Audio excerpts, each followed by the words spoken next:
Pegasus जासूसी मामले पर आज सुप्रीम कोर्ट सुनवाई करेगा। 3 जजों की बेंच इस मामले की आज सुनवाई करेगी, जिसकी अध्यक्षता सुप्रीम कोर्ट के मुख्य न्यायाधीश जस्टिस एनवी रमन्ना करेंगे। याचिका में मांग की गई है कि इस पूरे मामले की स्वतंत्र जांच हो। आरोप है कि पेगासस स्पाईवेयर के जरिए लोगों की जासूसी की गई। 5 अगस्त को इस मामले में हुई सुनवाई के दौरान कोर्ट ने आरोपों को गंभीर बताया था और निर्देश दिया था कि याचिकाकर्ता पहले अपनी याचिका की एक प्रति सरकारी वकील को दें। आज दोबारा मामले की सुनवाई होगी।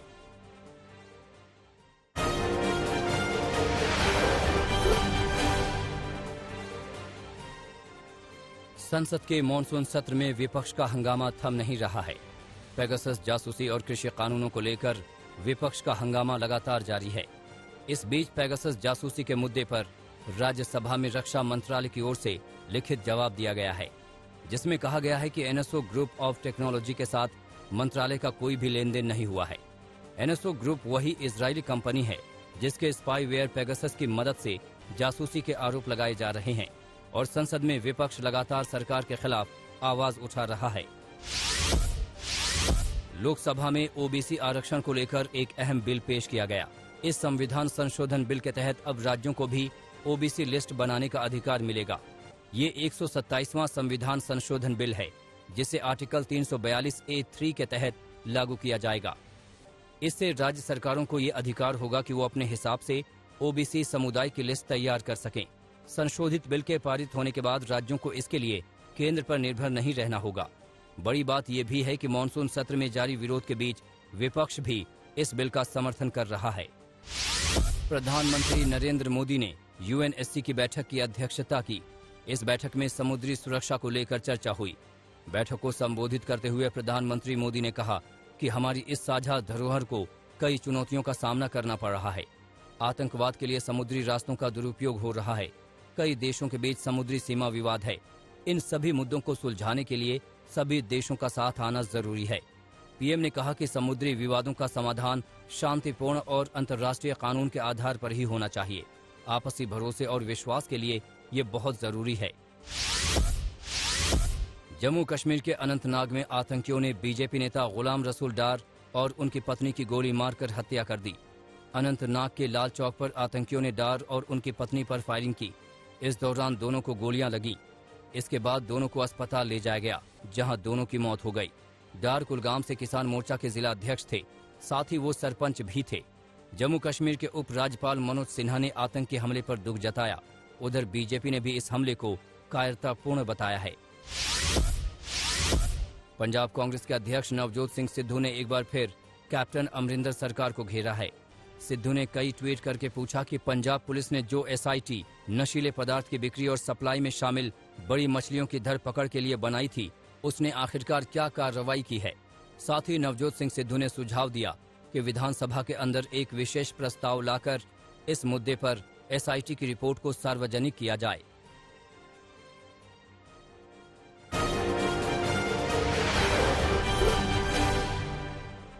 प्रधानमंत्री नरेंद्र मोदी आज एलपीजी गैस कनेक्शन की उज्ज्वला योजना का दूसरा चरण लॉन्च करेंगे। पीएम दोपहर 12:30 बजे वीडियो कॉन्फ्रेंसिंग के जरिए उत्तर प्रदेश के महोबा में एलपीजी कनेक्शन सौंपकर उज्ज्वला का दूसरा चरण शुरू करेंगे। कार्यक्रम के दौरान प्रधानमंत्री उज्ज्वला के लाभार्थियों से बातचीत करेंगे।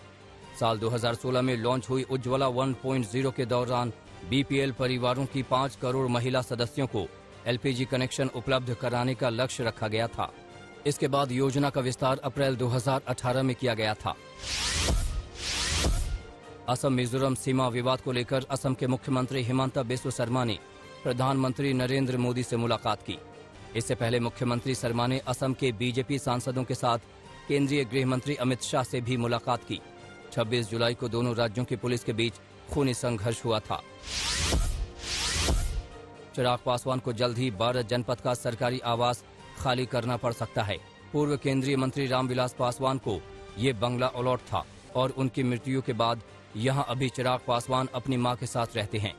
शहरी विकास एवं आवास मंत्रालय की एजेंसी ने 14 जुलाई को चिराग पासवान को 12 जनपद का बंगला खाली करने का नोटिस भेजा था, जिसके बाद चिराग ने बंगला खाली करने के लिए कुछ और मोहलत मांगी थी। 15 अगस्त से पहले पंजाब को दहलाने की साजिश नाकाम हो गई। अमृतसर के एक गांव में 2 किलो से ज्यादा आरडीएक्स के साथ एक टिफिन बॉक्स बम मिला है। टिफिन बॉक्स बम मिलने से राज्य में हाई अलर्ट जारी कर दिया गया है। पुलिस ने शक जाहिर किया है कि ये बम पाकिस्तान से उड़ाए गए ड्रोन के जरिए गिराया गया। बम में रिमोट कंट्रोल या टाइमर के जरिए धमाका मुमकिन था। हथगोले और कारतूस भी मिले हैं।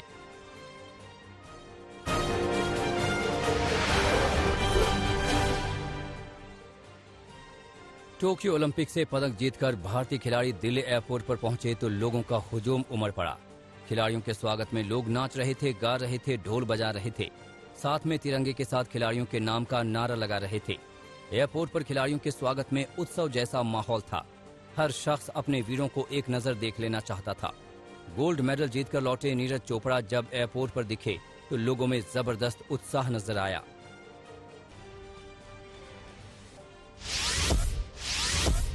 ऐसा ही उत्साह रवि दहिया और बजरंग पूनिया के लिए भी था। दोनों का सम्मान करने के लिए उनका पूरा का पूरा गांव एयरपोर्ट पर जमा था।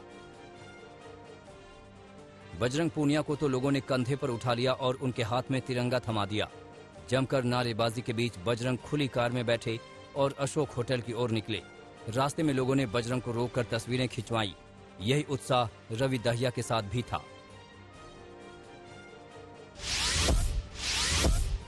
पूरे देश में खिलाड़ियों को लेकर जश्न तो था ही, मगर दिल्ली के अशोक होटल में इन खिलाड़ियों को सम्मानित किया गया। केंद्रीय कानून मंत्री किरण रिजिजू और केंद्रीय खेल मंत्री अनुराग ठाकुर ने खिलाड़ियों को शॉल और शील्ड देकर उनका सम्मान किया। इस मौके पर खेल मंत्री अनुराग ठाकुर ने कहा कि सभी खिलाड़ियों पर देश को गर्व है। उन्होंने कहा कि सभी देशवासियों की तरफ से विजेताओं का स्वागत है। इस मौके पर अनुराग ठाकुर ने उन खिलाड़ियों की शान में भी कसीदे पढ़े जो टोक्यो ओलंपिक में चूक गए। उन्होंने नाम लेकर अदिति और महिला हॉकी खिलाड़ियों की तारीफ की। जेवलिन थ्रो में स्वर्ण पदक जीतने वाले नीरज चोपड़ा को जब सम्मानित किया गया तो उनसे पूछा गया कि प्रतियोगिता के दौरान उनके मन में क्या चल रहा था। आप भी सुनिए उन्होंने किस तरह से मेडल दिखाया और क्या बताया। शरीर का एफर्ट लगता है तो पता लग जाता है कि हाँ ये थ्रो कुछ अलग है, और मुझे लगा था कि मेरा पर्सनल बेस्ट थ्रो है, लेकिन वो थोड़ा उससे कम था और बस वो फील हो जाता है। और फिर उसके बाद जो अगले दिन सुबह फील हुआ कमर में, शोल्डर में, एल्बो में, तो पर वही है कि अपने पास मेडल है तो ऐसा लगता है कि कोई बात नहीं, चाहे इंजरी हो जाती तो उसको भी देख लेते। खेल मंत्री अनुराग ठाकुर ने बताया कि लवलीना और नीरज चोपड़ा समेत 4 खिलाड़ी सिर्फ 23 साल के हैं। 23 साल की उम्र में ही इन्होंने देश का नाम रोशन कर दिया। बजरंग पूनिया और रवि दहिया ने भी बताया कि उन्होंने किस हद तक प्रण ले लिया था कि जीतने के लिए ही लड़ना है। कि भाई लास्ट बाउट थी मेरी, पहले तो मैं रिस्क नहीं ले सकता था। फिजियो बोले कि भाई आप टेप के साथ खेलो, तो उसमें सामने वाला ये नहीं देखा, सामने वाला भी मेडल के लिए आता है कि भाई हमें मेडल जीतना है, तो वो ये नहीं देखता कि भाई सामने वाले को इंजरी है, वो हमारी बाउट है। तो मैंने यही सोचा लास्ट बाउट है, अगर टूट भी जाएगा तो कोई नहीं, उसके बाद रेस्ट कर लेंगे, पर ये लास्ट बाउट है और ये जिंदगी बदल सकती है, तो इसलिए मैंने अपनी तरफ से बेस्ट करने की कोशिश करी। चोटें थोड़ी बहुत तो हैं, गेम है हमारा, रेसलिंग ऐसा गेम है, थोड़ा बहुत इसमें होता रहता है। अच्छा, इन खिलाड़ियों के अलावा हॉकी के खिलाड़ियों का जब सम्मान किया गया तो अनुराग ठाकुर ने खिलाड़ियों से उनके अनुभव पूछे। सुनिए। मेरे को डर नहीं लगता है क्योंकि मैं पहले से करके आ रहा हूँ, तो मेरे को प्रैक्टिस मिलता रहा, तो मैं किसी चीज का डर नहीं लगता है। जबकि मैं देश के लिए लड़ता हूँ तो पूरी जान दे देता हूँ मैं।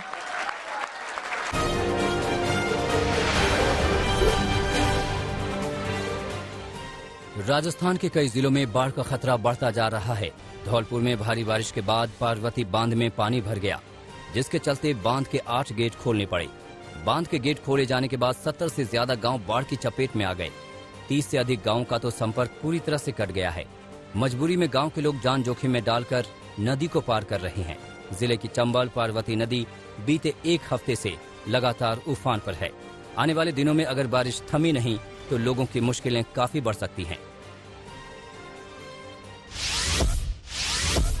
मकान टूटेगा पूरा, देख लो तो पूरा टूटा पड़ा हुआ, पानी भरा हुआ, सिका में सामान घर में जो कुछ नहीं डरा से खराब हो रहा, कहा करो यार, किवाड़ पिवाड़ से देख लो टूटे डरे हैं, कच्छु ना रहो। संगम नगरी प्रयागराज में गंगा और यमुना के जलस्तर में लगातार बढ़ोतरी हो रही है। प्रयागराज में कछारी इलाके में बने हजारों घरों में बाढ़ का पानी घुस चुका है। राजापुर, सरोरी, बघाड़ा, करेली, दारागंज जैसे निचले इलाके भी डूबे हुए हैं। कुछ इलाकों में तो पानी इतना बढ़ गया है कि लोगों ने अपने घरों की छतों पर शरण ले रखी है। इन लोगों तक नाव के जरिए मदद पहुंचाई जा रही है। सुबह से बैठे हुए हैं। क्या स्थिति हो गई थी, कितना पानी भर गया था? पानी जब आ गया तो हम लोग बच्चे लेके आ गए। बच्चे लोग भूखे हैं, खाने पीने के नहीं मिला सुबह से मैं खाना बनाया। पहाड़ी इलाकों में भारी बारिश के चलते गंगा नदी उफान पर है। वाराणसी और प्रयागराज के साथ भदोही जिले में भी गंगा नदी का जलस्तर खतरे के निशान की ओर बढ़ता जा रहा है। गंगा में पानी बढ़ने से किनारे के कई गांवों में फसलें डूब गई हैं। रिहायशी इलाकों में भी पानी भरता जा रहा है, जिसके चलते लोग डरे हुए हैं। जिले के रामपुर घाट पर बाढ़ से प्रभावित 50 लोगों को प्रशासन ने सुरक्षित स्थान पर शिफ्ट कराया है। अधिकारी लगातार बाढ़ग्रस्त इलाके का दौरा कर रहे हैं। गंगा का जलस्तर निरंतर बढ़ रहा है क्योंकि बांध से पानी छोड़ा जा रहा है अपस्ट्रीम। इसको हम हर घंटे इस जलस्तर को मॉनिटर कर रहे हैं और इस रेट से बढ़ता रहा तो डेंजर लेवल कल तक क्रॉस हो जाएगा, लेकिन प्रशासन उसके लिए पूरा तैयार है। जो भी घर प्रभावित हुए हैं उनके लोगों को वहां से शिफ्ट करके बाढ़ चौकी में विस्थापित किया गया है। यूपी के गाजीपुर में गंगा नदी उफान पर है और लगातार खतरे के निशान से ऊपर बह रही है, जिसके चलते नदी से सटे इलाकों में स्थिति बिगड़ती जा रही है। गाजीपुर में हजारों एकड़ फसल बाढ़ में डूबकर बर्बाद हो गई है। बैकुंठ धाम में भी नदी का पानी भर गया है, जिसके चलते लोगों को शवदाह करने में काफी मुश्किल आ रही है। यूपी के मुख्यमंत्री योगी आदित्यनाथ ने औरैया में बाढ़ प्रभावित इलाकों का दौरा किया। सीएम योगी आदित्यनाथ ने हवाई सर्वेक्षण कर पूरे इलाके का जायजा लिया। दरअसल चंबल नदी में पानी छोड़े जाने के बाद औरैया के कई इलाके पूरी तरह पानी से डूबे हुए हैं। योगी आदित्यनाथ ने अधिकारियों को बाढ़ प्रभावित इलाकों में जल्द से जल्द मदद पहुंचाने का निर्देश दिया।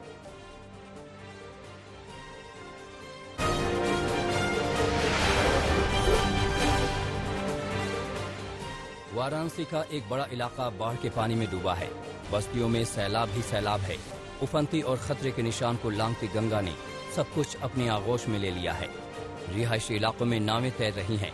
वाराणसी में गंगा किनारे और गंगा की सहायक नदी वरुणा के किनारे बसे हजारों घरों में बाढ़ का पानी घुसने से जल प्रलय जैसे हालात पैदा हो चुके हैं। औरैया में भी बाढ़ ने तबाही मचा रखी है। हालात ज्यादा बिगड़े तो राहत सामग्री पहुंचाने के लिए हेलीकॉप्टरों से सेना ने मदद पहुंचाई। बाढ़ग्रस्त इलाकों में सेना ने ड्राई फ्रूट्स, नमकीन और बिस्कुट के पैकेट गिराए। पहाड़ों में लैंडस्लाइड से तबाही मची है। चंबा में भरमौर के मेहला इलाके में जबरदस्त लैंडस्लाइड हुआ। बलोट के पहाड़ों से देखते ही देखते बड़ी बड़ी चट्टानें गिरने लगी। गांव में लोगों ने जब डरावने मंजर को देखा तो सहम गए। लोग बचने के लिए भागे। काफी देर तक कुछ इस तरह पहाड़ों से चट्टानें गिरती रहीं और लोग डरे सहमे देखते रहे। गनीमत रही कि पहाड़ों की बड़ी बड़ी चट्टानों के मलबे की चपेट में सड़क पर कोई नहीं आया। चमोली में भी कई जगह जबरदस्त लैंडस्लाइड हुआ। पहाड़ों से गिरे मलबे ने सड़क का नामो निशान मिटा दिया है। अब इस इलाके से गुजरना बेहद मुश्किल है। हर तरफ मलबा फैला है। लोगों को आवाजाही में खासी दिक्कत हो रही है। ऋषिकेश बद्रीनाथ राष्ट्रीय राजमार्ग भी लैंडस्लाइड की चपेट में आ गया। हेलंग के पास भारी मात्रा में मलबा नीचे गिरा और जोशीमठ चमोली रोड बंद हो गई। अचानक बद्रीनाथ राष्ट्रीय राजमार्ग 58 पर लैंडस्लाइड हुआ। सड़क पर बड़ा पेड़ आ गिरा, जिससे एक ढाबा भी टूट गया।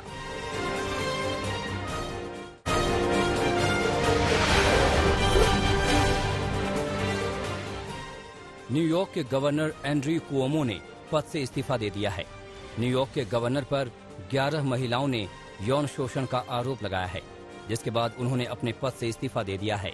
मामला सामने आने के बाद बाइडेन सरकार ने भी न्यूयॉर्क के गवर्नर पर इस्तीफा देने का दबाव बनाया था।